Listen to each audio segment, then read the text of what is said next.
देखो आज जो हमें पढ़ना है वो निरसठ समीकरण पढ़ना है, ठीक है।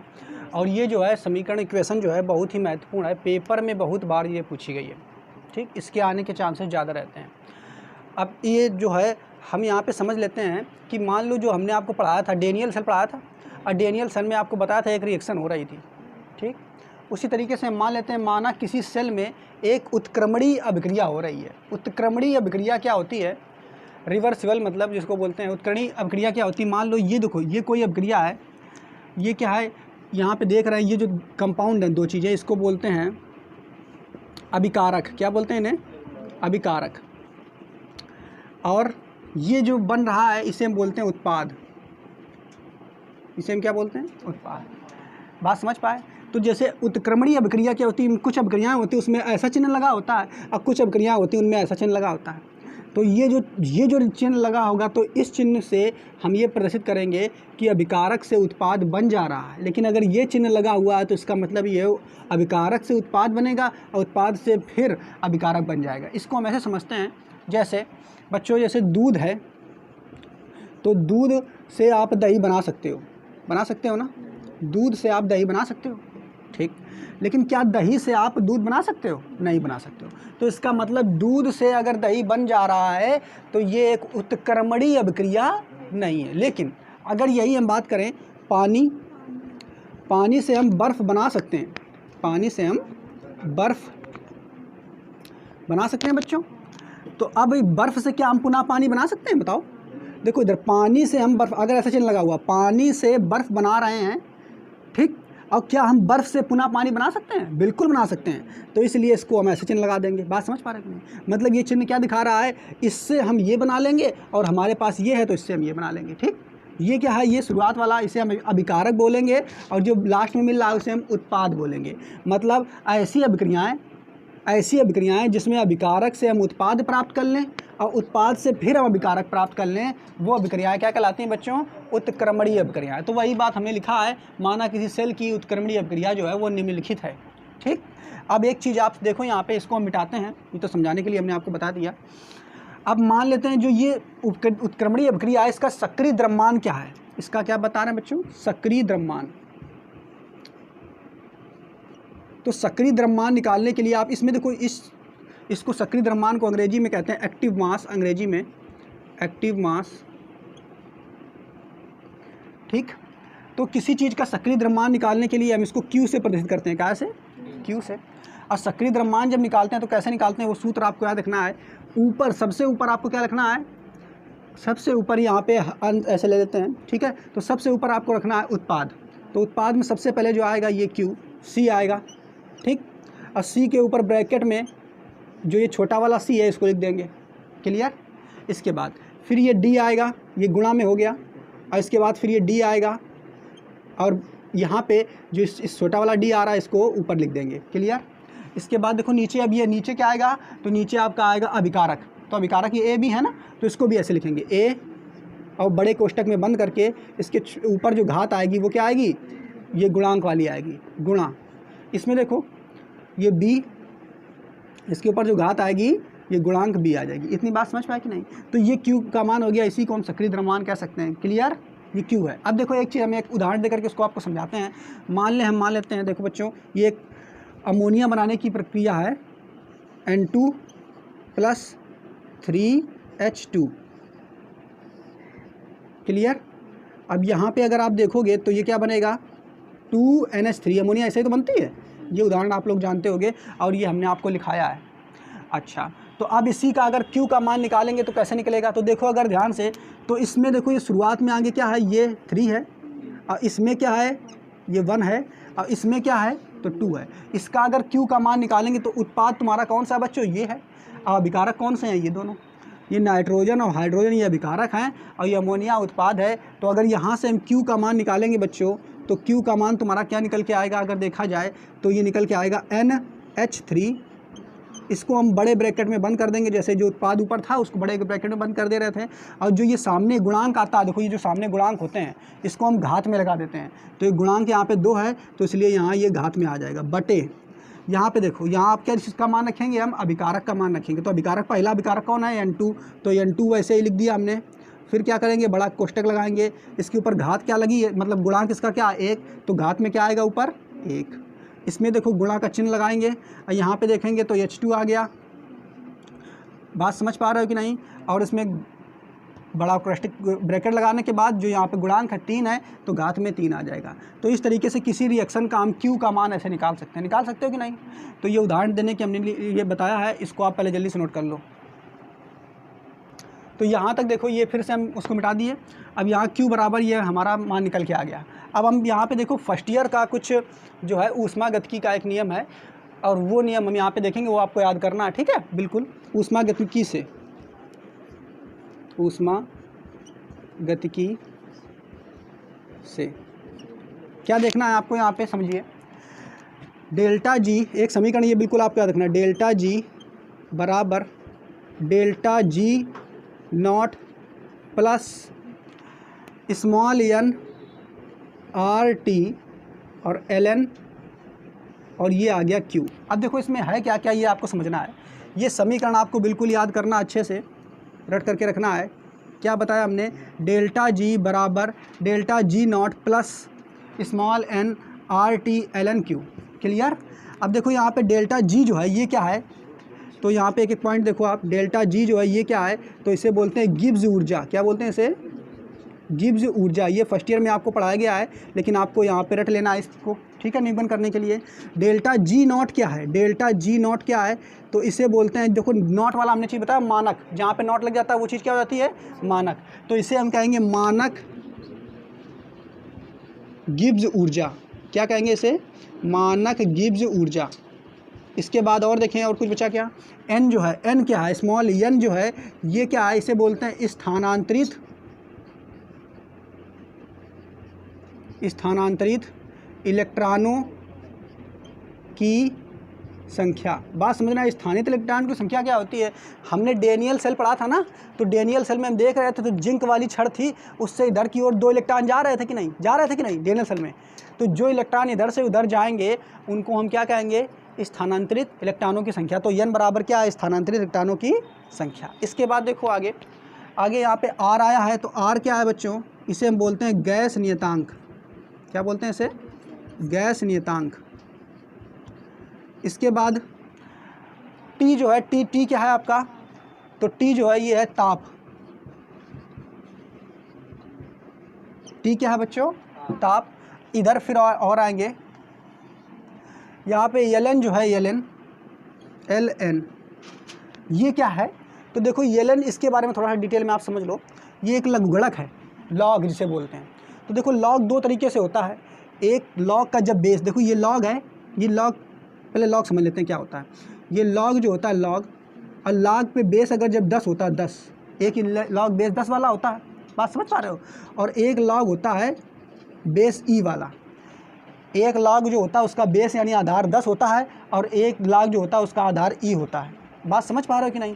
तो यहाँ पे जो लॉग है ये Ln जो है, ये लॉग आधार कौन वाला है, ई वाला, आधार ई वाला। तो इसको मान लेते हैं लॉग बेस 10 और x, और यहाँ पे मान लॉग बेस ई और x। तो ये जो होता है बच्चों लॉग बेस ई x वाला, इसी को हम Ln से प्रदर्शित करते हैं। कैसे प्रदर्शित करते हैं, Ln से। बात समझ पा रहे हो कि नहीं। तो मतलब जो ये तुम्हारा Ln है, तो ये आधार कौन वाला है, ई वाला। क्लियर। अच्छा, एक चीज़ और देख लो कि ये लॉग बेस 10 वाला है, और ये लॉग ई बिल्कुल आपको याद रखना है, लॉग बेस 10 वाला है, और ये लॉग बेस ई वाला है। लॉग बेस ई वाले को ही हम Ln कहते हैं। क्या कहते हैं, Ln। अगर हमें लॉग बेस ई वाले को लॉग बेस 10 में बदलना है, तो ये बिल्कुल आंकड़ा आपको याद रखना है कि अगर आपके पास दिया गया है लॉग बेस ई एक्स दिया गया है, और आपसे कह दिया जाए कि लॉग 10 में इसको बदलो, बेस 10 में इसको बदलो, तो आपको एक संख्या का इसमें गुणा करना पड़ेगा। किसमें, इसमें। वो संख्या क्या होती है, 2.303। क्या होती है, 2.303। क्या बताया हमने बच्चों कि ये जो बेस है, ये लॉग में बेस अगर ई है तो इसी को हम Ln कहते हैं। क्या कहते हैं, Ln। और लॉग में बेस में अगर 10 है, बात समझ पा रहे हो कि नहीं, तो इसको लॉग में बेस में 10 वाले को अगर लॉग में बेस ई में बदलना है, तो हमें किस संख्या का गुणा करेगा, 2.303 का हमें गुणा करना पड़ेगा। यानी ये जो है, ये क्या है तो Ln ही। तो इसको हम यहाँ पे चाहो तो ऐसे नहीं लिख सकते हैं, Ln बराबर यहाँ पे लिख सकते हैं इसको ln, ये ln e के बराबर ही तो है, इसको चाहे ln कहो चाहे log बेस ex कहो। तो यहाँ तक आपको इतना समझ में आया होगा, क्या बताया बच्चों हमने कि ln बराबर log बेस ex बराबर, ठीक, 2.303 इंटू 10 की 10 और बेस में 10 आ गया और रिएक्स आ गया। बात समझ पा रहे कि नहीं, इतना समझ में आया? अच्छा, अब यहाँ पे जो Q है Q, तो Q अभी आपको हमने बताया क्या ये मान अभी निकाला है, Q जो है ये आपका सक्रिय द्रव्यमान है। बात समझ पा रहे हो कि नहीं? क्या है ये बच्चों? सक्रिय द्रव्यमान। इतनी चीज़ आपको समझ में आ गई होगी। क्या क्या हमने देखा पहले? डेल्टा जी है, ये गिब्स ऊर्जा है। डेल्टा जी नॉट जो है ये क्या है? मानक गिब्स ऊर्जा है। स्मॉल n जो इसमें आया है ये क्या है? स्थानांतरित इलेक्ट्रॉनों की संख्या है। r क्या है? तो ये गैस नियतांक है बच्चों। और t क्या है? तो ये तापमान है। क्लियर? अब यहाँ पे देखो, इन सभी का मान हमें लेना होगा, इन सभी का मान हमें लेना होगा। तो गिब्स ऊर्जा और ये मानक गिब्स ऊर्जा, इतना तो हम इस समीकरण के बारे में समझ चुके हैं। अब एक चीज़ इधर देखो, यहाँ से आप देखोगे क्या बच्चों कि डेल्टा जी जो होता है, डेल्टा जी बराबर क्या होता है? तो माइनस का NF और E सेल, और डेल्टा जी नॉट बराबर जो होता है वो माइनस का NF E सेल और नॉट। ये दो समीकरण आपको और मिल गए हैं। ये समीकरण नंबर 1 हो गया, ये समीकरण नंबर 2 मान लो, ये समीकरण नंबर 3 मान लो, और ये समीकरण नंबर 4 मान लो। देखो यहाँ पे आपको करना क्या है बच्चों, इस समीकरण को बिल्कुल याद रखना है। इस समीकरण में क्या क्या था वो हमने आपको बता दिया है। अब यहाँ पे आपको क्या देखना है बच्चों कि डेल्टा जी जो डेल्टा जी यहाँ पे था, इसके बराबर क्या होता है? Minus NF E cell. क्या होता है? Minus NF E cell. और डेल्टा जी नॉट बराबर क्या होता है? Minus NF E cell nought. ठीक है, तो यहाँ पे देखो क्या है बच्चों, तो ये तो तुम जानते हो गिब्स ऊर्जा है, ये भी जानते हो मानक गिब्स ऊर्जा है। n जानते हो क्या होता है? स्थानांतरित इलेक्ट्रॉनों की संख्या है। F क्या है? तो F देखो यहाँ पे हम लिख देते हैं बच्चों, यहाँ पे लिख लो आप चाहो तो। F जो है, F ये क्या है? F जो है इसे बोलते हैं फैरड। क्या बोलते हैं बच्चों? फैरड। और ये जो फैरड होता है, एक फैरड बराबर आपको याद रखना है, एक फैरड बराबर होता है 96500 कूलाम। इतना आपको ये मान याद रखना है। ये क्या होता है बाद में इसको कभी बताएंगे। एक ये F क्या है? फैरड है, और एक फैरड बराबर 9600 कूलाम होता है। क्लियर? अच्छा, यहाँ पे क्या है? E cell. ई सेल क्या है बच्चों? तो ई सेल अभी आप जानते हो ये क्या है? सेल विभव है। क्या बच्चों? सेल विभव है ये। और देखो बच्चों, ये ई सेल नॉट क्या है? ई सेल नॉट जो है ये क्या है? तो इसे कहते हैं, नॉट लग गया ना, तो ये मानक सेल विभव है। क्या है बच्चों? मानक सेल विभव। इतनी बात आप लोगों को समझ में आ गई होगी। क्या क्या? सबसे पहले आपको ये याद रखना है एक्टिव मास वाला। उसके बाद ये ऊष्मागतिकी से एक समीकरण बिल्कुल आपको याद रखना है, डेल्टा जी बराबर delta G nought plus NRT ln Q। Clear?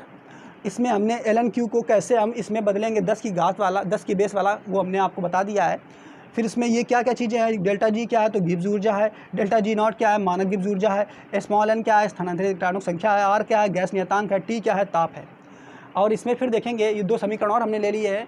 Gibbs ऊर्जा यानी डेल्टा जी बराबर होता है माइनस NF, ये फर्स्ट ईयर में पढ़ाएगी आपको, ठीक है। डेल्टा जी बराबर माइनस NF E सेल, और डेल्टा जी नॉट बराबर minus NF C nought. Clear? अब क्या करेंगे, ये समीकरण 3 और 4 का मान हम समीकरण किस में रखेंगे? 2 में रखेंगे। समीकरण 3 और 4 का मान समीकरण 2 में रखेंगे। तो यहाँ पे आप लिख लो समीकरण 3 व 4 का मान समीकरण 2 में रखने पर। तो बच्चों अब इसमें समीकरण 2 में हम ये मान रखेंगे, देखो क्या आएगा। तो डेल्टा जी है, तो डेल्टा जी की जगह हो जाएगा माइनस NF, और ये हो जाएगा E सेल। क्लियर? बराबर, ये देखो यहाँ पे हम रख रहे हैं डेल्टा जी की जगह, इसमें रख रहे हैं इसमें, तो डेल्टा जी की जगह तो ये आ गया। अब देखो फिर यहाँ पे रखेंगे डेल्टा जी नॉट की जगह क्या है? माइनस NF E सेल, तो बराबर माइनस NF E सेल, और ऊपर आएगा नॉट। क्लियर? अब फिर क्या है देखो बच्चों, तो फिर तो और कुछ है नहीं, इसको ऐसे लिख दो, plus small n RT ln Q। Clear? अब देखो यहाँ पे क्या करना है, अगले स्टेप में यहाँ से हमें क्या करना है, अगले स्टेप में हम क्या करेंगे, इस समीकरण में, ये समीकरण में प्राप्त हुआ है, ये समीकरण नंबर 5 है। कौन सा है ये समीकरण नंबर 5? तो समीकरण 5 में हम क्या करेंगे, दोनों ओर NF से भाग देंगे। क्या से भाग देंगे? NF से। तो समीकरण 5 में NF से भाग देने पर, अब देखो जब देंगे इसमें भाग तो क्या आएगा, देखो इधर इधर भी भाग देना, उधर भी देना, तो देखो ये माइनस का NF ई सेल आ जाएगा बराबर माइनस का NF ई सेल नॉट आ जाएगा, अब plus small n RT ln Q आ जाएगा। अब देखो भाग कहाँ से देना, हमें NF से देना है, तो इसमें देंगे NF से, आएगा ना NF से, इसमें भी देखो NF से देंगे, इसमें भी NF से देंगे, कुछ कटेगा, क्या कटेगा, देखो NF से NF कट जाएगा, इधर भी NF से NF कट जाएगा, इधर देखो N से N कट जाएगा। क्लियर? अब देखो और कुछ करते हैं, इसमें क्या निकल के आएगा मान, देखो और क्या कर सकते हैं, यहाँ माइनस माइनस चिन्ह है ना, तो माइनस चिन्ह इससे कॉमन ले लेंगे, है ना। देखो इसको लिखते हैं ऐसे, तो ये बचा क्या तुम्हारा ई सेल, ये माइनस का है, बराबर ये माइनस का E naught cell plus small RT ln Q। अब क्या करेंगे बच्चों, देखो यहाँ से हम क्या ले लेंगे, माइनस चिन्ह को कॉमन, तो जब माइनस चिन्ह को यहाँ से कॉमन लेंगे तो बचेगा क्या, देखो कॉमन लेंगे तो ये हो जाएगा ई नॉट सेल, कॉमन आएगा, क्या आएगा बच्चों, तो देखो जब कॉमन लेते हैं तो ये तो माइनस बाहर आ गया, अब अंदर का चिन्ह जो होता है वो बदल जाता है ना, सबको मालूम है, तो ये आला चिन्ह हो जाएगा माइनस का, देखो भाई ये प्लस का है, माइनस हमने बाहर लिया तो यह हो जाएगा माइनस का, और ये हो जाएगा RT ln Q, और बटे में तुम्हारा F आ गया। इतनी बात समझ में आई कि नहीं? और ये तुम्हारा ई सेल जो है ऐसे आ गया, ये भी माइनस चिन्ह था, अब ये माइनस और ये माइनस कट जाएंगे, ख़त्म कर देंगे एक दूसरे को, तो जब ख़त्म कर देंगे ये दोनों कट जाएंगे ना ऐसे, तो इसको डायरेक्ट यहाँ से हटा देंगे हम। तो यहाँ से आप देख रहे हो जो ये समीकरण निकल के आया सबसे लास्ट वाला, यही समीकरण क्या कहलाता है, नष्ट का समीकरण कहलाता है। बात समझ पा रहे हो कि नहीं? ये समीकरण जो है नष्ट का समीकरण कहलाता है। देखो कैसे निकल के आया, एक बार इसको फिर से समझ लेते हैं शुरू से। तो देखो सबसे पहले हमने देखा क्या, माना किसी सेल की उत्क्रमणीय अभिक्रिया जो है वो ये दी गई है, small a capital A plus small b capital B reversible small c capital C plus small d capital D। Clear? इसका हम सक्रिय द्रव्यमान निकालेंगे, तो सक्रिय द्रव्यमान निकालने के लिए Q बराबर C, यानी ऊपर जो यहाँ पे क्या रखना है, सबसे ऊपर रखना है तुम्हें किसका मान, उत्पाद का, तो C और फिर बड़ा ब्रैकेट, फिर उसके ऊपर स्मॉल c, फिर D और फिर बड़ा ब्रैकेट और उसके ऊपर स्मॉल d, ये वाली D। ठीक है, ये कैसे होगी तो आप जान चुके हो। इसके बाद ये वाला आपका समीकरण याद करना है ऊष्मागतिकी से। कौन सा समीकरण याद करना है, तो डेल्टा G बराबर delta G not plus small n RT ln Q। Clear? अब क्या करेंगे, डेल्टा G जहाँ पे क्या है, गिब्स ऊर्जा है, डेल्टा G नॉट क्या है, तुम्हारा मानक गिब्स ऊर्जा है, इसके बाद स्मॉल n क्या है, स्थानांतरित इलेक्ट्रॉनों की संख्या है, स्मॉल r क्या है, तो इसे गैस नियतांक कहते हैं, T क्या है, तो ये तापमान है। ये देखो यहाँ पे बच्चों क्या Q जो है, Q तो आप जान ही चुके हो, ये क्या है, सक्रिय द्रव्यमान है। और ये देखो आपको हमने बताया कि ln क्या है, ln, तो ln का मतलब होता है लॉग, और ये लॉग जो है, लॉग दो प्रकार का होता है, एक लॉग में जब बेस 2e होता है और लॉग में बेस जब 10 होता है, तो ये लॉग में बेस e वाला है। कौन वाला है ये, e वाला। तो देखो यहाँ पे हमने बताया ये लॉग में बेस 10 वाला x है, और ये लॉग में बेस e वाला है। कौन सा ये बेस, लॉग में बेस e वाला, तो लॉग में बेस ex बराबर ln हो गया। ठीक, अब देखो यही हमने क्या किया यहाँ पे, ln बराबर लॉग में बेस ex। अब इसको अगर इसको लॉग में बेस e वाले को अगर लॉग में बेस 10 वाले में बदलना है, तो तुम्हें लॉग में बेस 10 वाले में कितनी संख्या का गुणा करना पड़ता है, 2.303 का गुणा करना पड़ता है। और Q जो है ये सक्रिय द्रव्यमान है। इतनी बात समझ में आ गई होगी आपको। फिर दो समीकरण और आपको याद करने हैं। वो क्या याद करने हैं कि डेल्टा G जो है, डेल्टा G का मान जो होता है वो माइनस NF ई सेल के बराबर होता है। जहाँ ई सेल क्या है, तो इसे बोलते हैं सेल विभव, और डेल्टा G नॉट क्या होता है, तो minus NF E cell nought. Clear? तो ये दो समीकरण और हमने याद कर लिए। अब क्या करेंगे, डेल्टा G का और डेल्टा G नॉट का मान उठा करके हम समीकरण 1 में रखेंगे, ये 2 में रखेंगे। देखो ये किया हमने, समीकरण 2 व समीकरण 3 व 4 का मान समीकरण 2 में रखने पर, तो 3 व 4 का 3 से हम क्या रखेंगे, डेल्टा G का मान, और 4 का मान से क्या करेंगे, डेल्टा G नॉट का मान। तो देखो डेल्टा G का मान हमने रख दिया, ये रख दिया ना। और डेल्टा जी नॉट का मान देखो यहाँ पे हमने रख दिया ना वही समीकरण में, और फिर इसके बाद ये समीकरण वैसे उतार दिया small n RT ln Q। Clear. फिर क्या किया हमने अगले स्टेप में हमने NF से भाग दे दिया किस में, समीकरण में। किस समीकरण में, तो ये जो समीकरण हमने निकाला है पाँचवा, इस समीकरण 5 में NF से भाग देने पर, तो जब NF से भाग दोगे तो इस समीकरण में ये ऊपर था, अब भाग देने का मतलब बटे में होता है, तो इसका भाग दे दिया। फिर ये ऊपर था इसमें हमने NF से भाग दे दिया, ये वाला ऊपर था इसमें हमने NF से भाग दे दिया। क्लियर।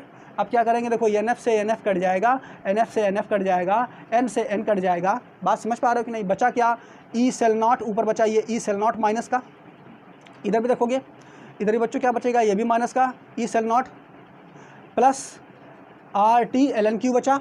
फिर क्या करेंगे बच्चों, माइनस माइनस चिन्ह कॉमन से जब लेंगे तो अंदर का चिन्ह जो होता है वो प्लस, अंदर का प्लस का चिन्ह माइनस बदल जाएगा। अब माइनस हमने चिन्ह ये कॉमन ले लिया बाहर, देखो इधर भी माइनस ले लिया बाहर, इधर भी माइनस पहले था, तो ये माइनस माइनस एक दूसरे को मिलके ख़त्म कर देंगे। अब ख़त्म कर देंगे तो इनको यहाँ से हमने हटा दिया है, तो ये जो समीकरण निकल के आया बच्चों, इसी को हम क्या बोलते हैं, नट समीकरण बोलते हैं। ये तो नट समीकरण का भी एक रूप है, इसका एक और रूप होता है वो भी हम देखेंगे, और ये एग्ज़ाम में निगमन बहुत बार पूछा गया और बहुत बार आया है।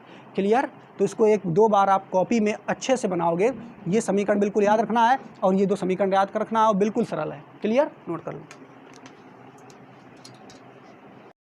आगे देखते हैं। देखो तो ये जो सूत्र निकल के आया ये नट का समीकरण है, और यहाँ पे आपको याद रखना है कि ये जो नट का समीकरण है ये स्थानांतरित इलेक्ट्रॉनों की संख्या n बराबर जब 1 होगा, स्थानांतरित इलेक्ट्रॉनों की संख्या जब 1 होगी उसके लिए सूत्र है। क्या बताया आपने, जब n बराबर 1 होगा, ठीक है, लिख लो आप, स्थानांतरित इलेक्ट्रॉनों की संख्या n बराबर जब 1 होगा, ठीक है, उसके लिए ये काय का है, नट्स का समीकरण है। ठीक। अब यहाँ पे और देख लो, अगर हम लिख दें जब स्थानांतरित इलेक्ट्रॉनों की संख्या n बराबर संख्या n हो, अगर n हो तो ये सूत्र देखो कैसा हो जाएगा, देखो इधर बच्चों, तो ये सूत्र हो जाएगा E सेल बराबर E सेल, और ये ऊपर हो जाएगा not minus RT ln Q, और अपॉन में ये F है ना, तो ये नीचे हो जाएगा NF। क्या हो जाएगा बच्चों, स्मॉल n और F। बात समझ पाए कि नहीं। क्लियर। ये स्थानांतरित इलेक्ट्रॉनों की संख्या n बराबर जब 1 होगी तब तो ये सूत्र है, और अगर यहीं पे इलेक्ट्रॉनों की संख्या कितनी हो जाए, स्मॉल n, तो आपका जो नट्स का समीकरण होगा वे ये वाला हो जाएगा। क्लियर। अच्छा, अब यहाँ से हम क्या करेंगे, इसका एक और रूप हम निकाल लेते हैं। तो देखो कैसे, यहाँ पे हम देखेंगे जो बच्चों R है ये क्या है, गैस नियतांक है, और R का मान जो होता है, ये 0.0821 होता है। कितना होता है, 0.0821 R का मान होता है। T क्या है बच्चों, तो T तापमान है। T क्या है, तापमान। और मानक कंडीशन पे तापमान हम कितना लेते हैं, 298 केल्विन। आप लोगों को याद होगा कितना लेते हैं, 298 केल्विन। n बराबर तो ये तुम जानते ही हो, n बराबर आप चाहो तो 1 रख लो, चाहो तो 2, जितने स्थानांतरित इलेक्ट्रॉन होंगे उतना आप रख सकते हो। तो यहाँ n कोई हमें फिक्स दिया नहीं है, तो n के लिए हम n लिख सकते हैं। f क्या है, f फैरेड है, और इसका मान हमने आपको बताया था बच्चों कितना होता है, 96500, और ये कूलाम। ठीक। अब ये सारे मान उठा करके इस समीकरण में हम रख देंगे। बात समझ पा रहे हो कि समीकरण नंबर वो कितना था, 5, इसको 6 मान लो, समीकरण नंबर 6 मान लेते हैं। क्लियर। ठीक, जो भी आप मान लो, 7 मान लो। अब इसको क्या, इसमें उठा करके ये सारे मान इसमें रख देंगे, रखेंगे भाई, तो आएगा E सेल बराबर E nought cell minus R का मान बच्चों कितना है, तो ये लिख दोगे आप 0.0821 इंटू T का मान कितना है बच्चों, तो है 298 केल्विन, है ना। और देखो ये ln Q है, ln Q, ये बेस में इसके क्या है, E है ना, और इसको अगर बेस में 10 करें अगर बेस में, तो क्या करना पड़ेगा, हमें 2.303 से गुणा करना पड़ेगा, इंटू इसको देखो हम क्या कर ले रहे हैं, ln Q को हम बदल ले रहे हैं log बेस में 10 और Q। अब बेस में 10 अगर कर रहे हैं, देखो इधर को समझ लो इसको, ये ln Q है बच्चों, ln क्यू, यानी ln क्यू का मतलब ये बेस में इसके ई है। इसको ऐसे भी लिख सकते हैं ln क्यू को हम ऐसे लिख सकते हैं log बेस में ई क्यू, ऐसे लिख सकते हैं कि नहीं? एक ही चीज़ है, चाहे ln क्यू लिख दो चाहे log में बेस ई क्यू लिख दो। क्लियर? और इसको हम बदल रहे हैं log में बेस कौन वाला? 10 वाला। तो log में इसको बेस में अगर 10 वाला बदलेंगे यानी log बेस 10, और q अगर ऐसा कर दें तो इसके आगे हमें कितने का गुणा करते थे? याद होगा आपको, 2.303 का गुणा यहाँ पे हम करते हैं। मतलब अब हमें इसकी जगह हमें ये वाला मान रख देना है। बात समझ पा रहे हैं कि नहीं? तो log में बेस में 10 है तो किसका गुणा करेंगे बच्चों? 2.303 का गुणा यहाँ पे कर देंगे, और बटे में आपका जो आ जाएगा बच्चों वो ऐसा आएगा, n का n ऐसे ही आ जाएगा। और यफ का मान अभी बताया है 96500, 96500। क्लियर? अब इसको जब आप सॉल्व करोगे बच्चों, ये पूरा जब आप मिला के इसको सॉल्व करोगे, ये वाला इसको सब गुणा पहले कराओगे इसमें, फिर इससे हम इसको भाग देंगे।